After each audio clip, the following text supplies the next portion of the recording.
أعوذ بالله من الشيطان الرجيم بسم الله الرحمن الرحيم رب اشرح لي صدري ويسر لي أمري واحلل عقدة من لساني يفقهوا قولي رب زدني علما رب زدني علما رب زدني علما.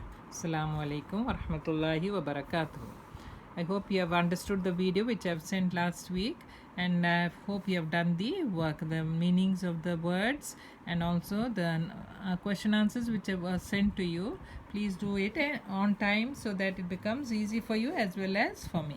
As you finish, once you finish the lesson and all the work, you can send me the PDF and we can be complete, isn't it? So becomes easy for both of us. Now in the first part of the story, the best Christmas present in the world, what did we see? The author spotted in a junk shop in Bridport a roll top desk, and so it was an early 19th century made of oak, and the author had wanted one because it was always expensive, so he feels this was it was a cheap one because it was dumped in a junk shop. So he picks it up, and the roll top in several places it had been come off, so it was clumsily mended, so he takes it home on a Christmas Eve. Now he removes the roll top completely, pulled out he pulls out the drawers, the so what he can see that the veneers in many places have been lifted almost everywhere because of water, and both fire and water had made it stole on the desk. Now he tries to open the desk, the drawers, and in that drawer becomes tight, and he puts some brute force and he tries to open the drawer, and there he finds a black tin box where he reaches out to the drawer. There was something there, and he reached out. It was a piece of lined note paper, and on that it had written in a shaky handwriting, Jim's last letter received on January 25th, 1915. So it was in a black tin box. So now he takes out the letter. He feels very feeling bad because he's opening somebody else's letter. It was written to Mrs. Macpherson. The address it was on the envelope was addressed as Mrs. Jim Macpherson, 12 Copper Breaches, Bridport, Dorset. So he tries to wants to read the letter to know the owner of the letter and where she resides. Now, dearest Connie, I write to you in a much happier frame of mind because something wonderful has just happened. So who is the owner of the letter? The person who is writing the letter is addressing that I am in a much happier frame of mind. I am very happy to write this letter because something wonderful has just happened that I must tell you. He wants to tell it to his wife. So we are all standing to in our trenches. What is trenches? Trenches is long deep ditches in the ground where soldiers hide from the enemy. This letter was written during the wartime, so the owner of the letter, the person who has written the letter, is saying that they were all they were all standing in our trenches. Trenches means the long ditches made to hide, for the hiding place for the soldiers. So this happened yesterday morning, Christmas morning. So he says it happened yesterday morning. It was crisp and quiet all about. It was very quiet and crisp, very dry, as beautiful a morning as I've ever seen. It was very beautiful, as cold and frosty as a Christmas morning should be. So it was cold, and during Christmas, Christmas is during December, and it is very cold that time, isn't it? And frosty also, and morning it should be.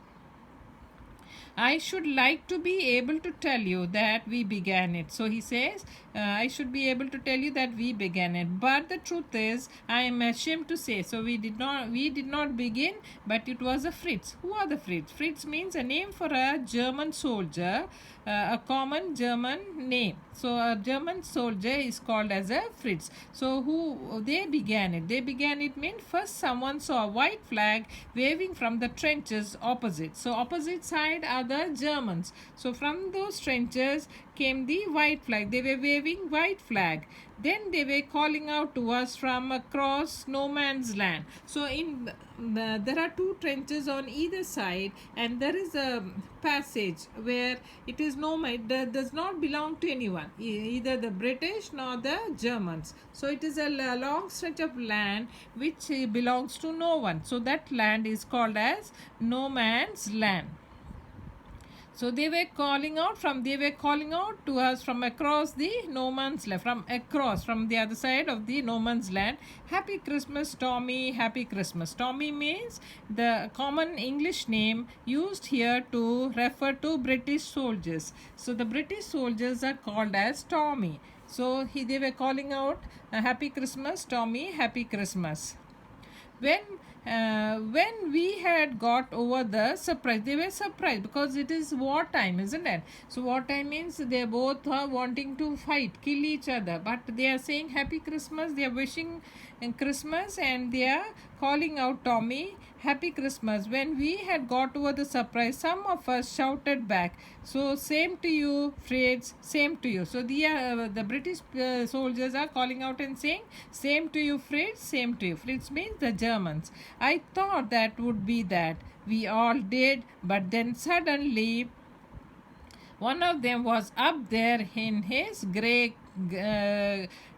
coat and waving a white flag. Now one of the soldier has come out, and grey coat, the uniform where the Germans are wearing is the color grey, and they were waving a white flag. Don't shoot, lads. So someone is shouting out saying don't shoot. When they wave white flag, they're not supposed to shoot.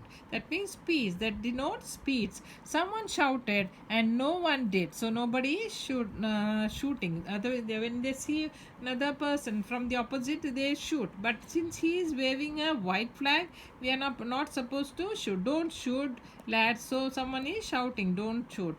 Then there was another Fritz up on the parapet. One more is coming out on the parapet, means the raised compound wall, isn't it? So another came out on the parapet, and another, keep your heads down, I told the men, it's trick. So who is saying this? The author is saying, keep your heads down, I told the men, it's trick, but it wasn't. So I mean the person who's writing the letter, he's saying it is a trick. They are simply saying it, so you all put your head down. He is telling them not to. It is a trick. It is not they are wishing us. It is they want to kill us. That is what the writer of this letter is writing. That is Mr. Macpherson. He is telling. One of the German was waving a bottle above his head. So one of the German was waving a bottle above his head. It's Christmas Day, Tommy. We have schnapps. So they usually Christmas they celebrate with the beer and whiskey and such drinks, isn't it? So this is a German drink. What is schnapps? So here. Schnapps is pronounced as schnapps, a German drink made from grain. So a grain is fermented and they make. So we know wine is made from the grapes, isn't it? This schnapps is made. It is a German drink, and it is made from the grain. Grain, the baby rice or the wheat or any of the grains. So one of the German was waving a bottle above his head. So they are Germans, isn't it? So they are having this schnapps. It is Christmas Day, Tommy. We have schnapps. We have sausages. They have sausages. We meet you. Yes, by this time there were dozens of them walking towards us across no man's land. So in between the two, on one side is the German territory, and the other side is the British land, and in between the two is the no man's land. So they are walking towards the no man's land. So we have so they are calling out and saying, we have schnapps also, we have sausages, we meet you. Yes, by this time there were dozens of them walking towards us across no man's land, and not a rifle between them. So nobody was holding a gun. Little Private Morris was the first up. Come on, boys, what are we waiting for? So, and then there was no stopping them. I was the officer, so he was the caretaker of this, who was the officer of this whole group, the British group. It was Mr. Macpherson was the officer for this group. I should have stopped them there and then, I suppose, but the truth is that it never even occurred to me I should. So he didn't feel like stopping his soldiers going to the no man's land. All along their line and ours, I could see men walking slowly towards one another. So, both from this side as well as from the other side, both are walking towards one another. Grey coats, khaki. Khaki is the color of the uniform the British soldiers are wearing, and grey is the color of the uniform what the Germans are wearing. Here, and I was one of them. I was part of this. In the middle of the war, we were making peace. So he was feeling very proud and happy to say that in the middle of the war, they were making peace. You cannot imagine, dearest Connie, that is his wife. So the Mr. Macpherson is writing to his Macpherson. You cannot imagine, because they were in the war, my feelings as I looked into the eyes of the Fritz officer. So other side also was another officer who is taking care of his battalion, his group of soldiers.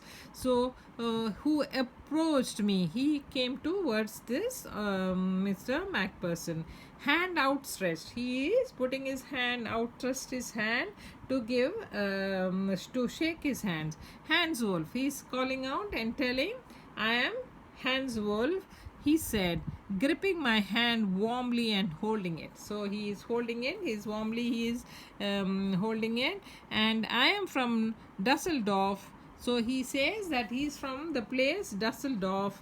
I play the cello in the orchestra. So everybody joins the wartime, everybody. Each one may be having different profession, but they all during wartime, everybody takes part in the war. So he says, I am from Dusseldorf. I am from the place Dusseldorf, and I play the cello. Cello is an instrument, a musical instrument like a large violin. It's like a large violin.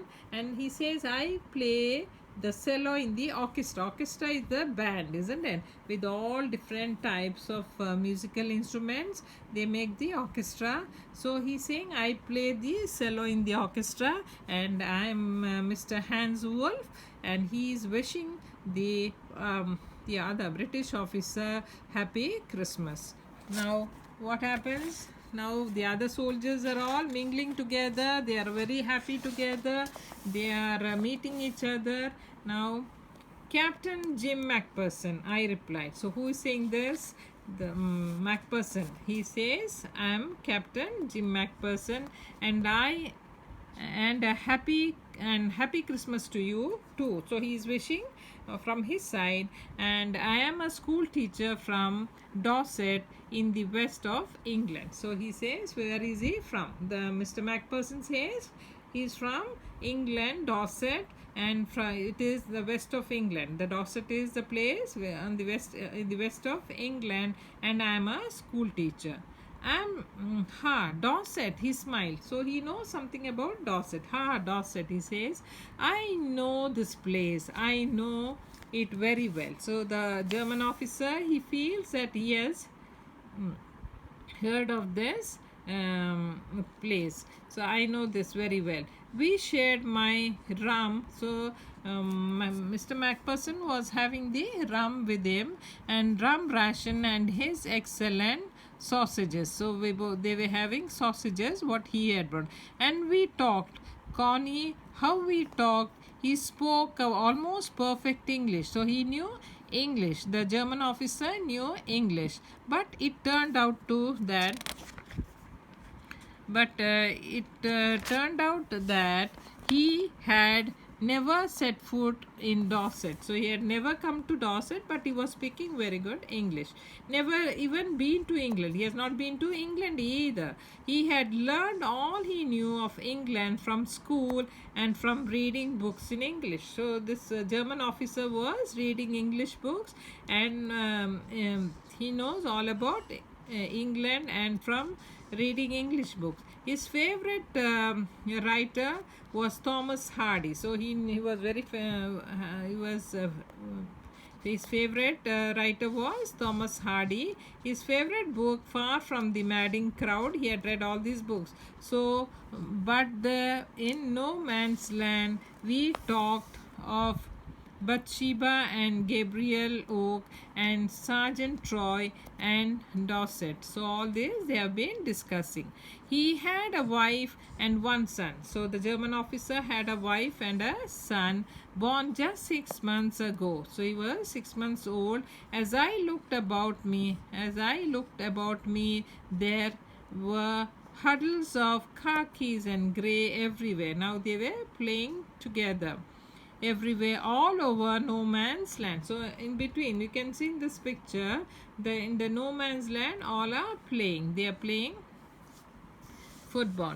So all over the land, smoking, laughing, talking, drinking, eating. Hans Wolf and I shared what was left of a wonderful Christmas cake. So Connie had sent him the Christmas cake. So both of them shared the Christmas cake. He thought the marzipan was the best he had ever tasted. So the marzipan in the Christmas cake, he said, was the best, and I agreed. We agreed about everything, and he was my enemy. Though he was his enemy, both of them agreed with all what they discussed. There never was a Christmas party. There never was a Christmas party like it, Connie. So we never had a Christmas party like this.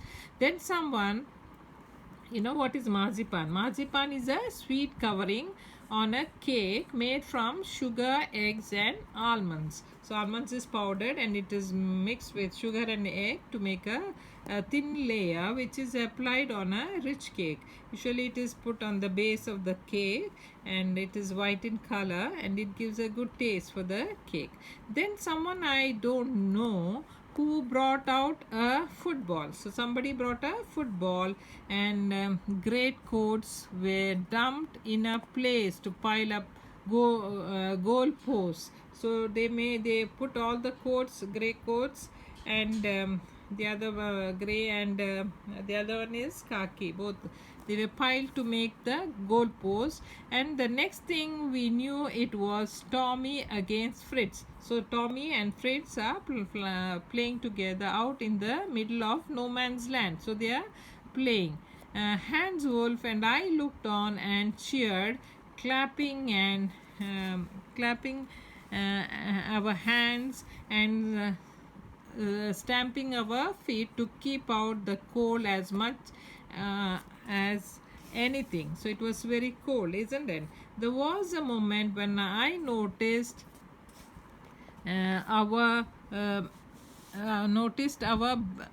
breaths mingling in the air between us. So they were so close to each other. So it was very cold as well. So he saw it. He saw it too and smiled. So both of them are smiling.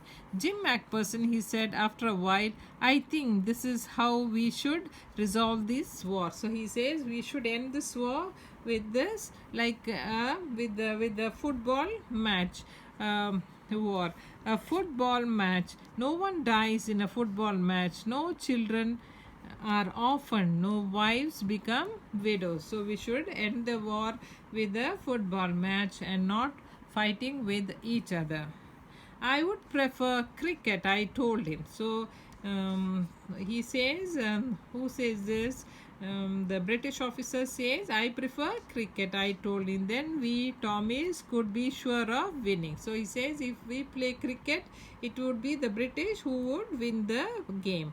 Probably we laughed at that, and together we watched the game. Sad to say, Connie. Fritz won. So who won the game? Fritz won 2 goals to 1, 2-1. So the Germans won. But as Hans Wolf generously said, our goal was wider than theirs. So the land was in such a way, it was not the exact same place. He says, Hans Wolf says, our goal was wider than theirs. So it wasn't quite fair. So he says it was both the ends were not of the same width, so they have won the game. The time came, and all too soon. Now it's and the end of the day, when the game was finished, the schnapps and the rum and the sausage had long since run out. Now everything is finishing now, and we knew it was all over. Now everything is over. I wished Hans well and told him I hoped he would see his family again soon, that the fighting would end and we would all go home. So he says, I wished him well and I wish that he would go back home and meet his family, that the war should get over fast. I think that is what every soldier wants on both sides, isn't it? Everybody wants to be back home, isn't it? Nobody wants to fight a war, Hans Wolf said. So who says this? I think that is what every soldier wants on both sides, Hans Wolf said. Take care, Jim McPherson. I shall never forget this moment, nor you. He saluted and walked away from me slowly, unwillingly. I felt he turned to wave just once and then became one of the hundreds of grey-coated men drifting back towards their trenches. Now he wished bye to each other, and now he went back to his trench. The grey coats with the other grey coats, and he only once he turned back to wish him bye. That night, back in our dugouts means the shelter for soldiers made by digging a hole in the ground and covering it. So it is covered also. It doesn't look from top like it is a hole. That night, back in our dugouts, we heard them singing carols and singing it quite beautifully. It was silent night, silent, that is the song Christians sing. Our boys gave them a rousing chorus of while shepherds watched. We exchanged carols for a while, so they were also singing, and then we all fell silent. So everybody was silent later. We had our time of peace and goodwill, a time I will treasure as long as I live. So I will treasure this time as long as I live. So dearest Connie, now he is ending the letter. Dearest Connie, by Christmas time next year, this war will be nothing but a distant and terrible memory. I know from all that happened today how much both armies long for peace. That is what the Mr. McPherson is saying. It will be only a next year Christmas. It will nothing be but a distant memory and terrible memory. I know from all that happened today how much both the armies long for peace. So nobody wants to fight a war. It is everybody wants peace. We shall be together again soon. I'm sure of it. So he says we'll be together again soon. Your loving Jim. That is the letter he writes to his wife. Now you have the comprehension check. Who had written the letter, to whom and when? Why was the letter written? What was the wonderful thing that had happened? What jobs did Hans Wolf and Jim McPherson have when they were not soldiers? So Jim McPherson was a school teacher, and Hans Wolf was playing cello in the orchestra. And had Hans Wolf ever been to Dorset? No. Then why did he say he knew? He knew it because he had read a lot of books, of English books, and Thomas Hardy was his favorite author. Then do you think Jim McPherson came back from the war? How do you know this? Do you think this is the answer? You should you should tell me next, inshallah. So please go through the lesson, please write the meanings, and please complete your work on time. سبحانك اللهم بحمدك ونشهد أن لا إله إلا أنت ونستغفرك ونتوب إليك. السلام عليكم.